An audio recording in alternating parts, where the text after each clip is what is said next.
back here on Southeast Sports Plus, picking things back up with Scott Griffin, sports director there in Birmingham, WIAT, Simone, Gerhard, Patrick. Scott, last week, Auburn had an off week.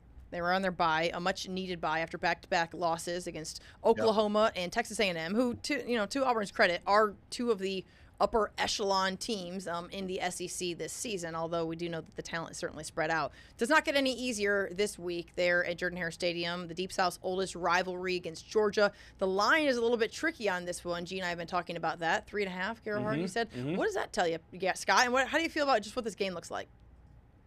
Well, it tells you that Georgia did not have the off week before, right? And Auburn did. Can they straighten themselves out? I don't know. Can you get transfer offensive linemen in a week? I don't think that happened. I think they changed the portal window.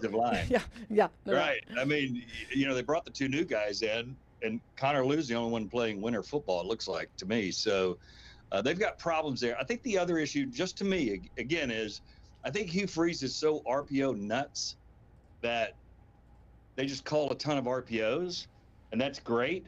But I think they need to call more predetermined runs, predetermined passes, because if you make the wrong decision on an RPO and you got a one-on-one with Cam Coleman or Singleton out there, two big, fast, really good receivers, NFL guys, you're not getting them the ball. And Hugh Freeze alluded to that this week in the conference. So maybe call some predetermined passes. And Arnold's got to trust those guys enough. When they're guarded, they're not really guarded because they're 6'4", 6'3". They can jump. They got big hands. You got to give those guys shots, right? So Jackson Arnold's got to do that more. And I think some of that's the play calling, and just instead of blindly calling RPO right, RPO left, or whatever. Take the decision out of his hands. Make it easier. He's hold on to it for too long too. The Auburn fans can be really. Oh, yeah, there's no doubt about that. All of those factors. Yeah. Absolutely. Auburn fans can be really fatalistic about a lot of things. Like, hey, the world is, the sky is falling. They're 0-2 right now, and they got Georgia coming up this week after the bye. If they lose here, they're obviously 0-3 and definitely not a part of the upper crust of the SEC.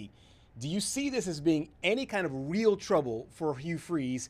And I know, like I said, Auburn fans can be fatalistic, so gauge Gerhard's going. I tried to tee up with, hey, what do you think about this game? And he's going, hey, is Hugh getting fired? So what do you think? Gauge the audience. He already knows the answer, just like you know the answer.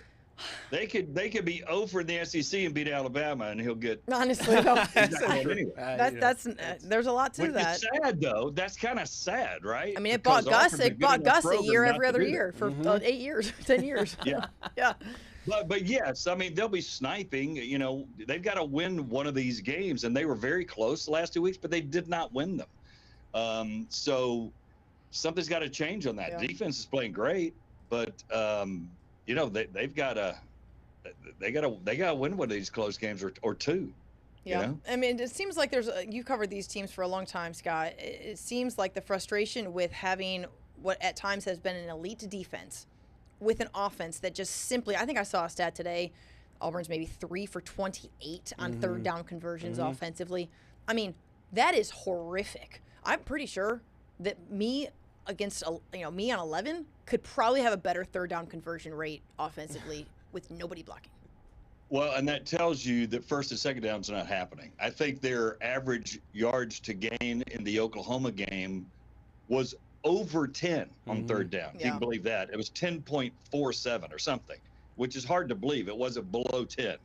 So first and second down's not happening for them. But that gets back to the runs. Run when you need to run. Get that thing shorten the game. And then, to your point, get the ball to Coleman, Singleton. You got those receivers. They're already sophomores. We talked about them last year. We babied them. Let's take the diapers off, man. Let's freaking throw the ball to those guys and they've had success, see what they can do. And they've had success when they have. There have been moments, no question, where Cam Coleman has looked like he is the greatest receiver in college football in some of those jump ball situations. Scott Griffin joining us from Birmingham. Appreciate your time, sir. All of your insight, enthusiasm, as always. Great stuff from Birmingham. We'll see how the Tide and Tigers fare on Saturday. Thank you. See you guys next week. Good stuff.